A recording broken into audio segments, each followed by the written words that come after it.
Bago tayo mag-umpisa, baka pwede nyong i-like ang video na to. Malaking bagay ang like sa aming mga content creators. Maraming salamat po.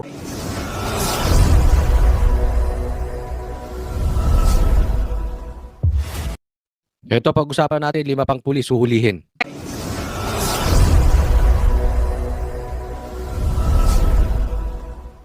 Tunay na ibang klaseng magalit ang mga Pilipino, lalo't kung hindi na raw makatao sa sarili nitong gobyerno. Sino nga bang wala sa tunay nitong kaisipan? Ang taong nagsisinungaling para pagtakpan ang ginawang mali ng pamahalaan o ang taong pilit na binabaluktot ang katotohanan? Tila ito ang matinding sigaw ng taong bayan sa gobyernong Ngagba kaugnay sa di umano'y iligal na pag-aresto sa dating Pangulong Duterte para isuko sa dayuhang hukuman at tila sa pilitang dalhin sa ICC sa The Hague, Netherlands. Kumpirmado na kilalang retiradong general at kilalang kaalyado noon ni dating Pangulong Rodrigo Duterte na sa Secretary Delphin Lorenzana. Tila binasag na ang katahimikan at nag-resign na sa gabinete ni Pangulong Bongbong Marcos. Ito pag-usapan natin, 5 pang pulis huhulihin. Second hearing, Senator Amy, kasi nga Yan. naulinigang kita sinasabi About sa second hearing to pag-uusapan natin. mo rin na nahihirapan ka man. Kasi marami nagtatanong, bakit wala kang inimbita? Kasi marami ng legal luminaries,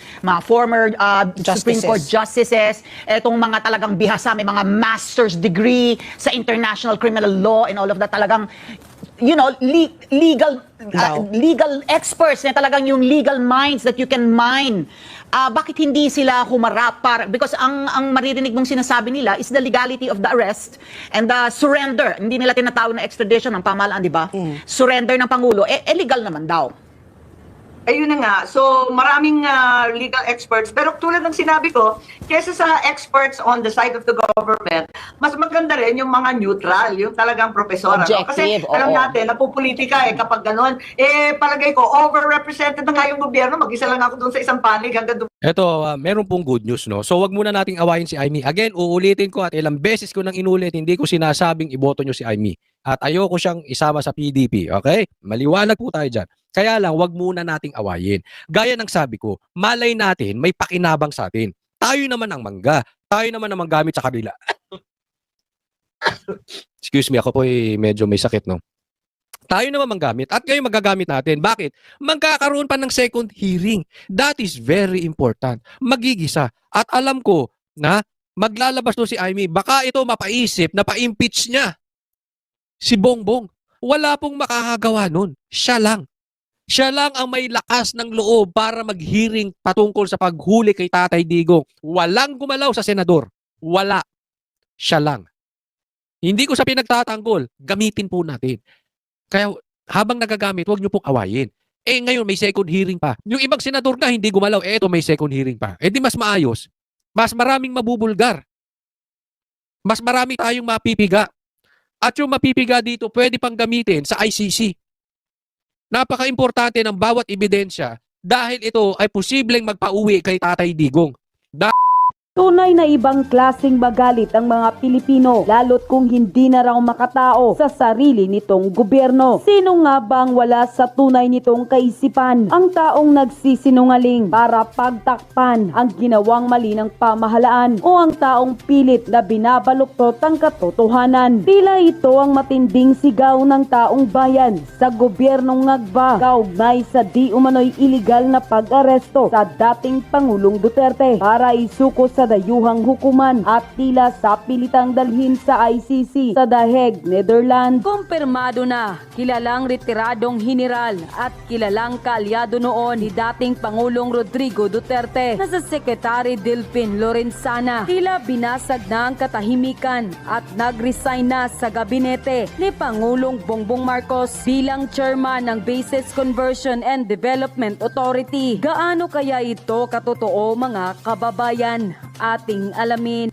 Pero bago natin simulan ang balitang politika ngayon sa Pilipinas, kung ikaw ay bago pa lamang sa aming channel, ay please huwag kalimutang mag-subscribe at i-click ang notification bell. Huwag din kalimutang mag-like para mas maging updated ka palalo sa lahat pa ng bago naming mga upload. Panibagong gabinete ni Pangulong Bongbong Marcos ang tuluyan ng umalis sa kanyang administrasyon at ito'y walang iba kundi ang retired general at kilalang kaalyado noon ni dating Pangulong Rodrigo Duterte na si Delfin Lorenzana. Tila ginulantang ang dating Defense Secretary ni dating Pangulong Rodrigo Duterte ang taong bayan nang kumpirmadong magbitiw ito sa Marcos administration bilang chairman ng Bases Conversion and Development Authority o BCDA simula pa noong 2022. Naniniwala ang marami sa ating mga kababayan na hindi personal ang di umano'y dahilan ng dating Defense Secretary na kung bakit ito biglang umalis sa gabinete ni Pangulong Bongbong Marcos. Naniniwala din ang ilan na tila matapos lumabas ang balitang pagbulgar umano ni BP Sara, ilan sa mga di umano'y lihim ng gobyerno at pinangalanan mismo ng Vice Presidente na si Sara Duterte. Ang di umano'y 2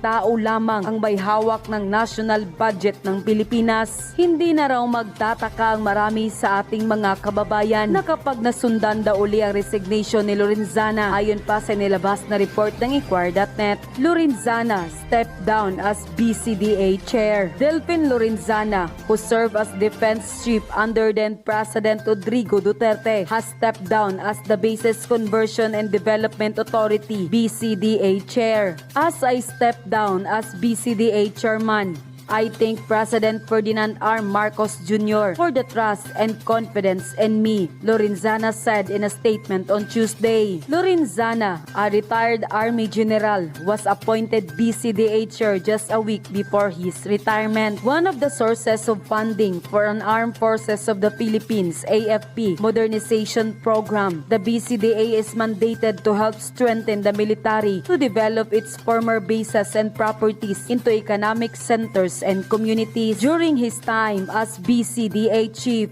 Lorenzana vowed to earn 36% of the agency's earnings to the AFP modernization. I am honored to be given the opportunity to lead this vital agency and to contribute to the AFP modernization effort to the best of my officials and personal capacity, Lorenzana said, unquote. Ayon pa mismo sa ilang mga komento online ng marami sa ating mga kababayan, tila ay posibleng masundan pa raw ng resignation ng ilan pang mga cabinet secretary ni PBBM dahil sa di umano'y mga kontrobersiyang kinasasangkutan raw ng Marcos administration. At sa inilabas na pahayag ni Delfin Lorenzana, marami sa ating mga kababayan na nakapansin at tila may ibig sabihin di umano ang pagbaba sa pwesto. Ilan sa marami sa ating mga kababayan na nagpahayag ng kanilang mga ugong-ugong at tila sinabing posibleng hindi talaga dapat magre-resign pa si Lorenzana, ngunit tila agad raw umano itong pinagbitiw sa pwesto para raw maiupo ang nasabing kaalyado ng Pangulo na nanumpa na bilang kapalit umano ni Lorenzana. Matapos nito, umugong rin ang usap-usapang tila isa't isa ng pinagtatanggal ng Marcos administration ang ilang mga naging sekretary ni dating Pangulong Rodrigo Duterte sa kanyang gabinete at nagsilbing alay nito sa nakalipas na 6 na taon. Tila na pag-initan daw umano si Lorenzana kaya pinagbitiw ito agad sa pwesto bilang chairman ng BCDA. Matapos lumabas ang balitang ito ay hindi naman nakapagpigil ang taong bayan sa mundo ng social media na magbigay ng kanilang mga komento at hinaing sa usaping ito. At ayon pa sa kanila, Lorenzana ang totoong isa sa nagmahal sa AFP kasi siya lang naman ang pinakamaraming napirmahang kontrata para iangat ang kapasidad ng AFP. Di tulad ng iba dyan, puro daldal, kulang naman sa gawa. Ako, may umaalingasaw na ata, unti-unti na nag-aalisan, dadami ng babaliktad na mga congressman at senator ngayon. Nalaman na ng mga Duterte ang tunay na loyal sa kanila. My President Sara, mag-ingat palagi. Ayan na, nagsilayasan na talaga sila isa-isa. Tila masusundan pa ito Hindi siguro nila kinaya ang mga kabulastugan ng gobyerno ngayon. Grabe na talaga, harap-harapan na talaga nilang niloloko ang mga Pilipino. Akala siguro nila makukuha nila sa paayuda ni Tamba. Hindi nyo magigiba ang mga Duterte dahil alam ng taong bayan na tunay ang kanilang paglingkod para sa taong bayan. Hindi gaya ngayon, wala talagang nakitang magandang resulta. Kahit tulay, wala. Build ni FPRRD na sayang lang. Mas lalo pang nagmahal ngayon ang mga presyo ng mga bilihin. Dapat unahin nyo ang taong bayan bago ang pamumulitika. Uncle. Grabe no, daming tao tsaka talagang nakasuporta. Happy birthday. Oh, kayo dyan, kanta kayo. Happy birthday to you. Happy birthday, happy birthday, happy birthday to you. Lahat po, pati dyan sa bahay nyo. Happy birthday to you. Happy birthday, happy birthday. Happy birthday to you. Sabi mo, nag-iiyakan na sila. Napakatindi nitong nangyayari. Ito pa, isa pa, panuorin po natin. Ito, nakakakilabot ito. Oh. Happy birthday to you.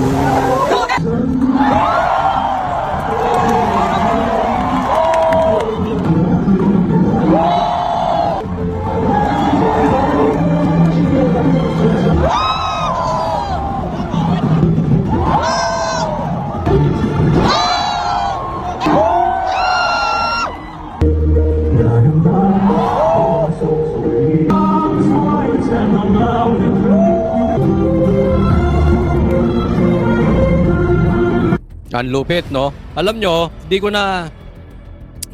na po ipapakita kasi alam kong napanood nyo na. At napakaraming videos. At napakarami talagang umattend ng rally.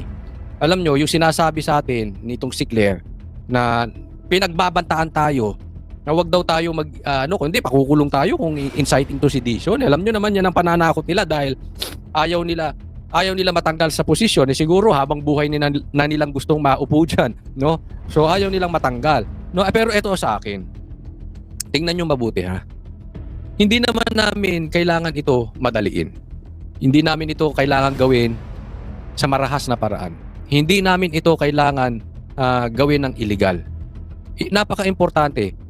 Ang dami po na nagrally ngayon sa buong Pilipinas at sa buong mundo. Ang dami po. And that is enough. That is enough to convince ICC na si Tatay Digong that there is something wrong with this government. Hindi po pwede na ikaw ay pinagbibintangan na maraming napatay, crimes against humanity. Pero ganyan na nagmamahal sa'yo? That is impossible. Enough na yung napakita natin. At alam nyo, sa dami ng nagrarally kanina, I'm sure marami ng politiko na nag-iisip kung sila ay tataya pa rin kay Marcos. Kasi marami ngayong mga politiko, talagang full politiko. Mas bilib pa nga ako dun sa mga hardcore na nandoon eh. Pero yung mga full politiko na nagsasayaw sa gitna, yaan ang karamihan. Kung asa ng pakinabang. Yung talagang hindi naman Duterte, hindi naman pula, hindi naman dilaw, basta sayaw lang ng sayaw kung saan may pakinabang nandoon sila. Enough na yun napakita natin ng buong mundo, ng buong Pilipinas kung gaano ang suporta ng taong bayan sa mga Duterte. That is enough. Kaya hindi na natin kailangan ng mga sinasabi nilang inciting to sedition. Dahil tandaan nyo po, magkakaroon po ng impeachment. Didesisyonan ang mga bagay-bagay ng ICC patungkol kay Duterte, even yung kanyang temporary release, no? Na ibang tawag nila pero parang ganun, temporary release.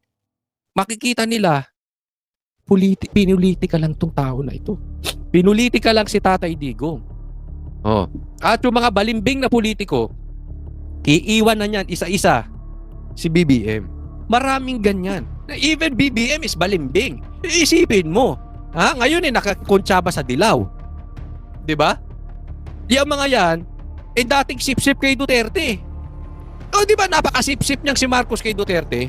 Even niligawan niya yung si VP Sara para siya makatakbong presidente. So, marami po tayong na-convince dito sa nangyari ngayon. And alam nila, this is just an intro. Hindi sila tatantanan ng taong bayan. Ako naniniwala, sure win na dito ang PDP. Sure win na dito ang Duterte, ang PDP, ang 10 senatoriables ng PDP. Sure win na. Sa nangyari ngayon, kitang-kita, gusto talaga nila si Tatay Digong. And this election is not about Lacson, it's not about Tito Soto, it's not about Pastor Kibuloy, it's not about Attorney Jimmy Bondoc, it's about Team Duterte and Team Marcos. Yan na lang talaga ang pipiliin ng taong bayan. Kasi pag nagboto ka sa alyansa, it means you are voting for BBM. At pag nagboto ka sa PDP, it means you're voting for Tatay Digong. Diyan maraming kakabahan. Kaya nga sinasabi kong paulit-ulit sa inyo at dahan-dahan nagkakatotoo, may mga kumakalas at kakalas pa diyan sa Team Alyansa, diyan sa Team Bongbong. Paano pa yung iba? Yung naninindigan pero may agenda, no? So napakaliwanag na pinakita ng Pilipino. I think it's safe to say more than half ng Filipinos dissatisfied sa nangyayari sa gobyerno ni Marcos, and more than half of Filipinos mahalang Duterte. Sila ay sumisigaw, sila ay umiiyak sa kanilang puso kaya sila nag-a-attend ng rally. Iyan po ay walang ayuda. Tandaan po natin Mr. Romualdez, yung mga nag-attend ng rally na yan, walang ayuda. Sa katunayan, sila pa gumastos. Umaambon pa yan. Sa ibang lugar, umulan pa.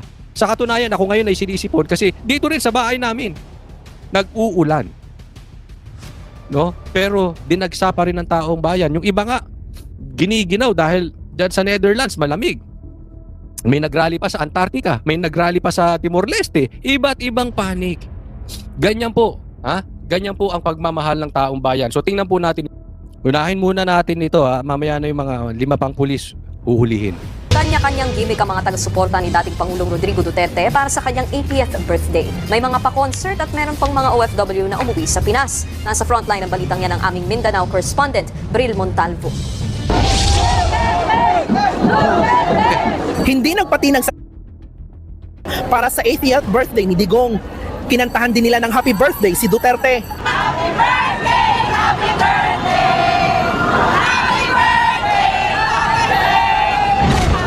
Ilan sa mga narito ang overseas Filipino workers na sinadya pa raw umuwi.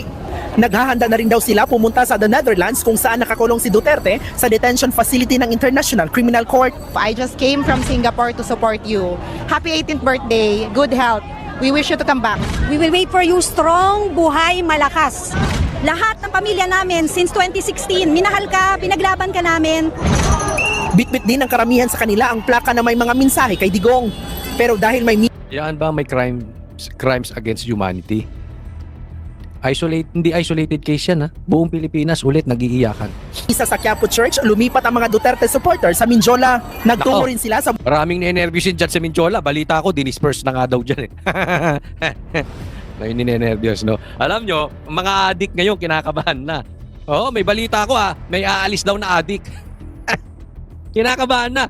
Siguro ngayon malamig-lamig pa naman, maulan-ulan. Tapos ganyan, no. Nako, siguro yung mga adik nang gagalaiti. Pag mahal na mahal nyo yan si Tatay Digong, syempre, sino bang magagalit kay Tatay Digong kung hindi adik o komunista, 'di ba? Siguro nag-ano na yung mga adik na yan. Nako, naggagalaiti sa yung aalis. Yung may aalis. Malapit na, may aalis na adik sa Pilipinas. Grabe. Pag nakabalik talaga si Tatay Digong, at naging mayor to ng Davao, naku, ang Davao po malinis malinis naman po yan sa mga adik, pero lilinisin pa. Naku, matatakot. Nangangatog ng mga adik, tapos na naman sila. Hindi na naman sila makakatira. Oo. Pero alam nyo, dapat kung kayo adik, natutuwa kayo kay Tatay Digong. Kasi marami akong narinig na mga adik, katunayan, sila nga ay nagpapasalamat kay Tatay Digong. Bakit? Nabago buhay. Nagbagong buhay sila. Oo. Kasi siyempre, delikado sila talagang, ako, may kalalagyan sila kay Tatay Digong, di ba? Ikukulong yan. So, dahil doon, nagbagong buhay sila. Meron nga akong kakilala, isang magulang siya, no? At kaibigan pa niya si Tatay Digong. This is a true story, ha? Kaibigan niya si Tatay Digong. At hiningi niya konsulta. Yung anak niya, adik. Kinuusap ni Tatay Digong. Ngayon, sober na. Ilang taon na. Hanggang ngayon. Hindi na nag-a-addict. Di ba? Ayan po ang epekto ng Tatay Digong. Paano hindi mo mamahalin yan? Ginawa niyang mapayapa ang kalsada natin. Ang dating krimen, violence sa Davao, alam natin yan. Ngayon napakalinis, di ba? Bonifacio Shrine at Plaza Miranda. Dinagsa rin ng mga supporters ng dating Pangulo ang Rojas Avenue sa baluarte ng mga Duterte na Davao City. Dito sa Davao City, yung rally dyan. Kung ito ginawa sa EDSA, mas marami itong nagrally ngayon kesa EDSA People Power 1. Ang dami po niyan. Alam mo, kung ito nangyari sa Maynila, magsisialisan ng mga adik. Tapos na ang laban. Nagsilay para ng mga adik sa Pilipinas. Global Filipino Solidarity Program ang tawag nila sa pagtitipon. Isinara rin kaninang hapon ang ilang kalsada dahil sa dami ng tao. Meron ding mga nag-perform sa mismong venue. Ang ilang poste sa gilid ng kalsada may nakakabit na mga pulang laso na may nakalagay na Bring Duterte Home. Agaw atensyon din ang higanting cake ng dating Pangulo na may agila pa sa tuktok. Bago naman ang mismong programa, sinalubong ng Duterte supporters ang kanyang kaarawan sa pamamagitan ng isang manyanita sa labas mismo ng kanyang bahay. Higit 2,000 uniformed personnel naman ang ipinakalat sa lungsod para sa seguridad. Nagbabalita mula sa frontline. Yan. So yan po ang pangyayari sa buong araw at magtutuloy-tuloy yan kasi sa ibang bansa ay magse-celebrate pa lang sila, no? So pagpatuloy natin, sana po ikalat natin tong video na ito at tayo manatiling sumisigaw, nakikipaglaban sa mapayapang paraan. Isigaw natin ang ating kailangan sa gobyerno na hindi nila na ibibigay sa atin, ang kulang nilang trabaho, ang kulang nilang serbisyo at ang pagnanakaw nila dito sa mga ayu-ayuda na sinasabi ni Mayor Magalong, no? So maraming pagkukulang tong ating gobyerno. Ipagpatuloy natin ito. Again, makukuha natin ito sa mapayapang paraan. Makukumbinsi natin yung mga nasa gitna. Bakit mahal na mahal ng tao ang Duterte? At doon sa mapagsamantala, lilipat na yan. Kasi alam mo, ang mga politikong may agenda, takot yan sa taong bayan pag nagsama-sama. No? So ako, hinihingi ko lang sa inyo, isa lang ang request ko. Vote straight PDP. Huwag na po tayong maglagay ng galing sa alyansa.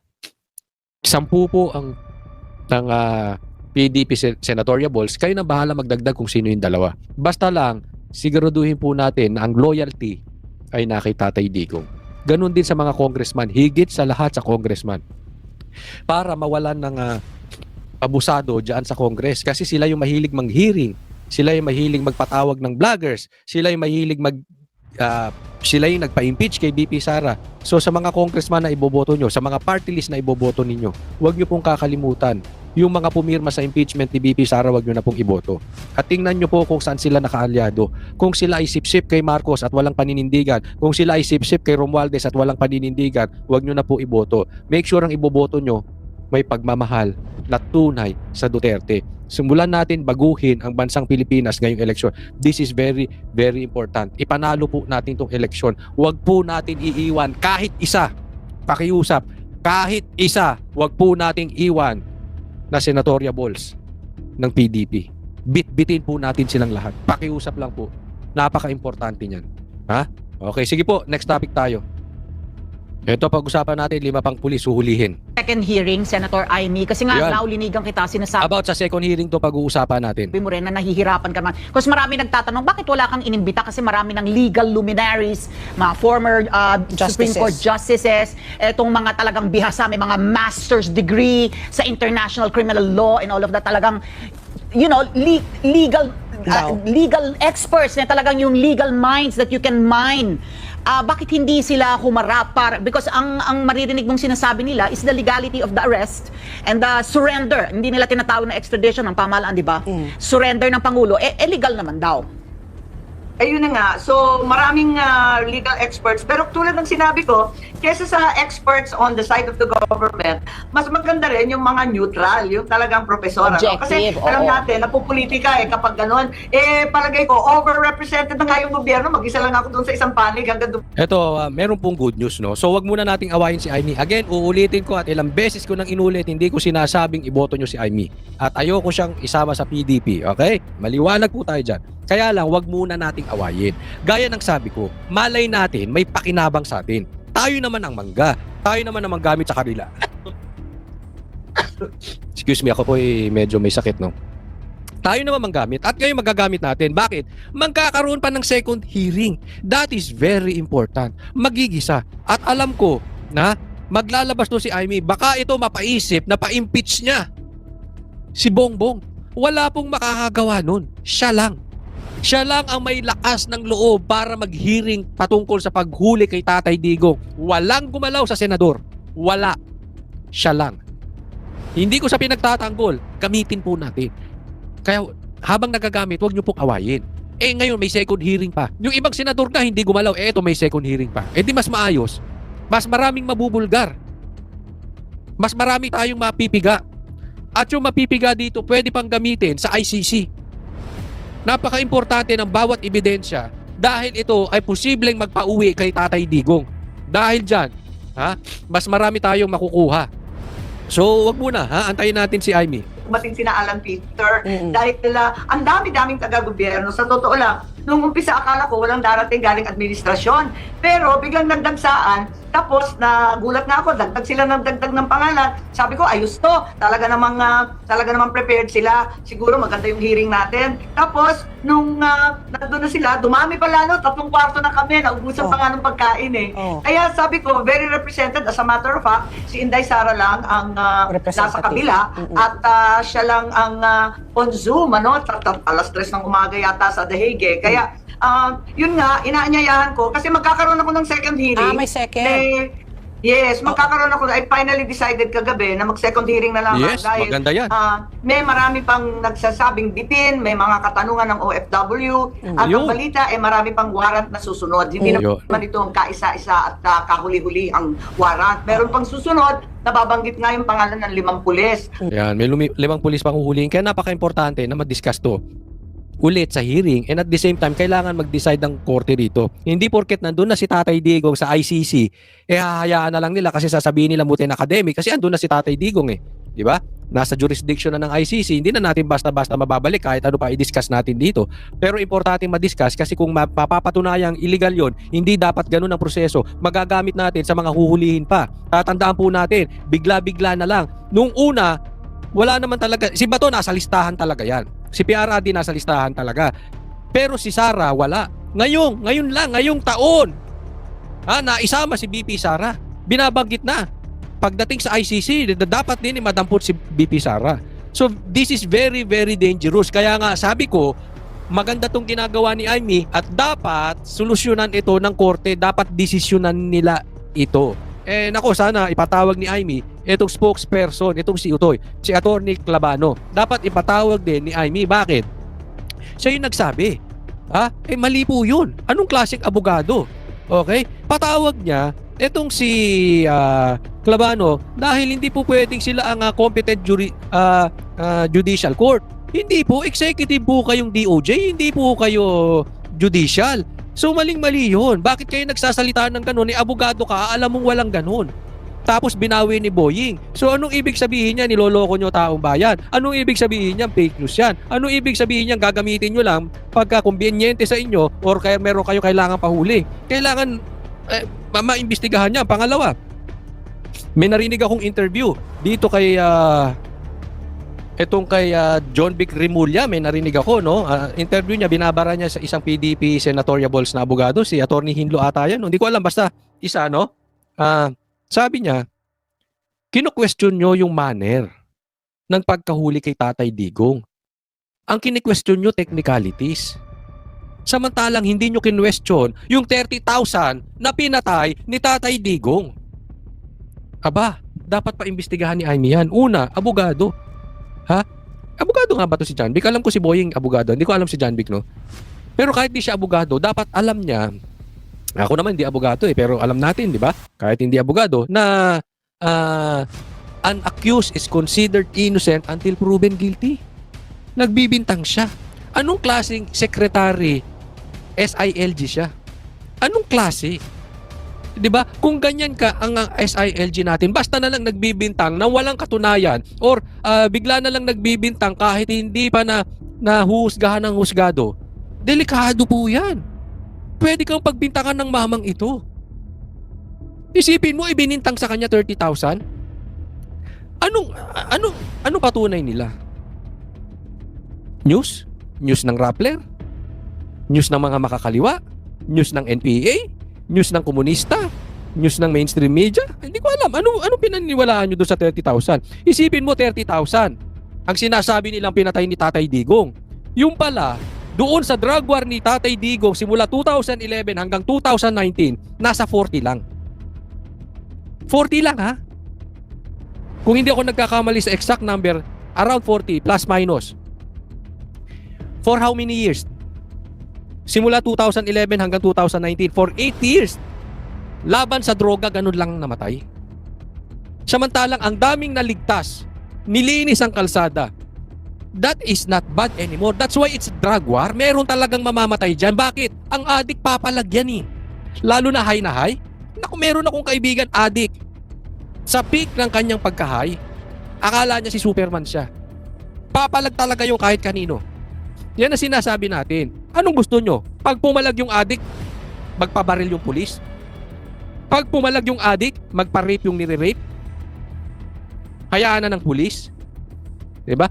Ibig sabihin, fake news sila. Saan nila nakuha yung numerong 30,000? Ang demanda sa ICC, kakurenta? Naglulukuhan ba tayo dito? Palabasin nyo yung 30,000. Palabasin ninyo yung biktima ng 30,000, yung magulang nila, kapatid nila, magdemanda sila, i-present nila ang ebidensya sa ICC. Yung 30,000 hindi yung 40 kasi may nagsasabi na hindi, yung representative lang. Yung 40 lang ang representative, yung 30,000 hindi. Hindi po pwede sa batas yun. Ibig mo sabihin, sasagutin ko, yung sinasabi yung 30,000, pag napatunayan nyo yung isa, hindi pwede sa batas yun. Ano yun? Naglolokohan tayo? Ang totoo, eto. May mga grupo talagang mahilig mag-blow up ng numero. Isa na dyan ang mga komunista. Katangian nila yan. Ang hilig nilang magmalinis pero sila naman ang madumi. Ibo-blow up nila yung sitwasyon. Yung nangyari kay PRRD. Ako yung nagsasabi na 30,000 ang pinatay ni Tatay Digong. Yan po ay pag-iinsulto sa Pilipino. Bakit kanyo? Sa dami ng nagrally ngayon, tingnan nyo na lang, daig pa nito si Hitler. Daig pa nito yung matinding patayan dyan sa mga nangyari sa history ng Pilipinas kung 30,000. Sa tingin ninyo, may magnarally sa Netherlands kung 30,000 ang pinatay ni PRRD? May magrarally sa Mindanao? Sa tingin nyo? May magrarally sa Manila? May magrarally sa buong Pilipinas? May magrarally sa buong mundo? Yan pong nagsasabi na 30,000 ang pinatay ni Tatay Digong. Hindi po, iyan po ay pang-iinsulto sa atin. Sa lahat po pang-iinsulto yan. Sinasabi nyo, bobo mga Pilipino, wala kayong makikitang ganitong rally ever. Kahit sa buong mundo. First time nangyari sa history that the whole world nagrally sa isang birthday ng isang mama. Sa birthday ng isang hinuhusgahan at nakakulong. Sa isang nililitis sa ICC. Wala po kayong nakikitang ganyan. Maraming nagmamahal. Kaya napaka-imposible nun. Hindi po kami tanga. Kung 30,000 napatay niyan, walang rally. Ako, sasabihin ko sa inyo, lantaran. Hindi ito magagawa. Pag halimbawa, mangyari ito kay Marcos, dinala sa ICC, walang magraraling ganyang kadami. Kahit yung mga pambato ng dilawan, kunwari lang dalhin si Bam Aquino doon. Si Kiko, sino ba bang pambato ng dilaw? Si Lenny. Walang magrarally ng ganito. Naiintindihan niyo po yung point? Dalhin mo si John Vic doon, si Boying, si Torre, si BBM. Walang magrarally ng ganito. That is impossible. Not even 10% kung gaano kadami ang nagrally kay Tatay Digong. Naiintindihan niyo po? Itong rally na ito, ang daming napatunayan. Maraming nagising dito. Kaya eto nga, kinakailangan alamin natin kung mali yung proseso, mali yung ginawa, wag nang uulitin. Sino naman po ngayon ang iimbitahin mo? At yun na nga, sumulat na rin po sa inyo si E.S. Bersamin para humingi ng advance questions. So now, are you going to give advance questions to Secretary? Ako, bakit may advance question? Ha? Pasensya na po kay sinisipon. Bakit may advance question? Bobo ba yung mga yan? Kami ba pag inimbitahan, pwede kami humingi ng advance questions? Ano yan? May favoritism? Ganyang kahina utak ng mga yan? O dahil magfa-fabricate sila? Kasi pag hindi ka nagsisinungaling, hindi mo kailangan ng advance questions eh. Bersamin, E.S. Bersamin. And sino ngayon yung mga susunod na mga aanyayahin niyo po sa second hearing? Excuse me. Oo, siguro pareho rin yung iba, pero yun nga, katulad ng sinabi kanina, sana talagang lumabas yung ibang mga international law experts kasi hindi naman ordinaryong international law, hindi naman yan bahagi ng batas na araw-araw. Ako gusto ko to, ha. Kaya maganda yung second hearing. Since si SAS ay magaling sa international law, imbitahin mo si SAS. Ako suggestion ko lang, invite SAS. Kasi hindi siya pinalusot dyan sa vloggers na hearing. Imbitahin mo as resource person si SAS. Malaki yung maitutulong ni SAS sa investigasyon na yan. Marami siyang kaalaman na nauunawaan niya yung grabing pagtatakip ng gobyernong ito at yung mga illegal na ginagawa. Pinapractice. At iilang talaga ang praktisado dyan. Marami tayong narinig sa social media, sa mainstream, maraming linalathala na puros government side. Gusto ko sana yung legal side lang talaga at yung konstitusyon sa atin. Imbitahin mo si Claire. Ang daming alam ni Claire no? Hindi ko alam kung kamag-anak ni Claire to si Ernie Barung. Ha? Parang lahat alam niya eh. Kasi nagkakapanig-panig na rin, nagkakakulay ng politika, pati yung ating mga legal luminaries. Kaya inaanyayahan ko yung mga former justice, yung framers of the Constitution, lahat na magsabi kung sana. Pero nahihirapan talaga ako. Pero sa second hearing, mukhang si Senator Bato nais lumako. Dahil nasa second batch daw siya ng warrant eh. At ang alam ko, si Senator Cayetano, bitin pa yung mga tanong. Tama. At saka dapat protektahan natin si BP Sara. Isasama po dyan si Sara. Ako, maliwala kayo. Kasi nararamdaman nila yung nangyari sa rally ngayon. Mananalo ang PDP. Ramdam nila yan. At pag nanalo ang PDP straight, hindi nila mai-impeach si BP Sara. So another way para nila maigligpit si BP Sara, tanim kaso yan. Isusunod yan sa ICC. Hindi nila makuha sa impeachment, mananalo PDP, pa-impeach na lang. Ako yan ang tingin ko gagawin. So, again, this rally ay kailangang matuloy. Sana hindi lang puro salita.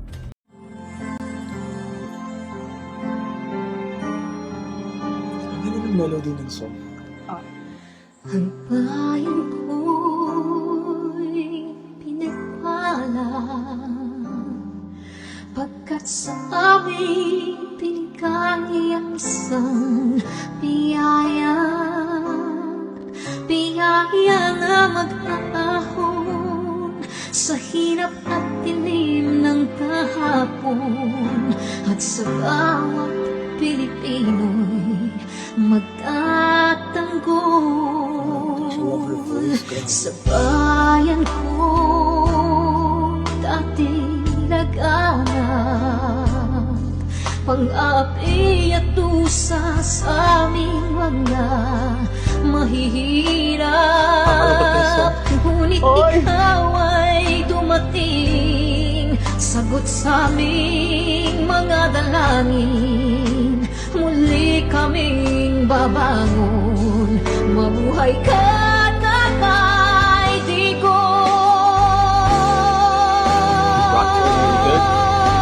Ama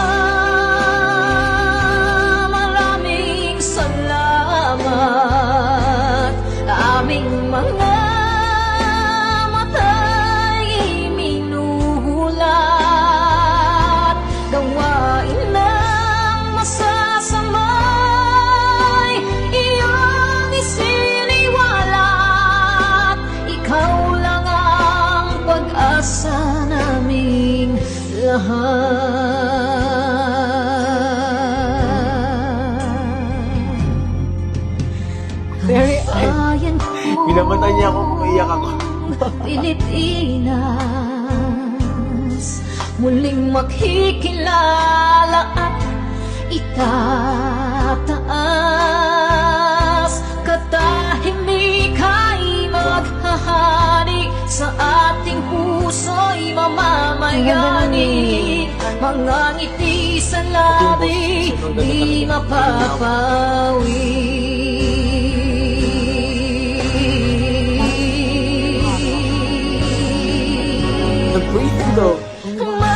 Mabuhay ka, Tatay Digong, maraming salamat.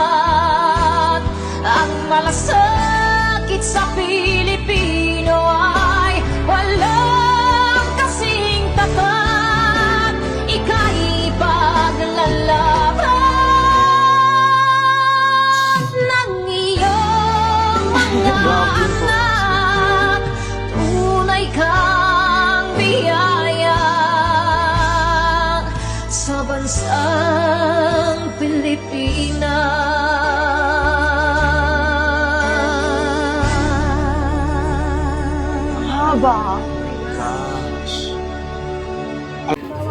Nay, ito na yung bayad ko sa isa, ano? O, kunin mo yung isa. Isa muna, iyan, no? Tapos, isa pa, di ba? 4 dapat na sardinas, eh. Yan. 3 na. Pang-4 na sardinas. Okay na.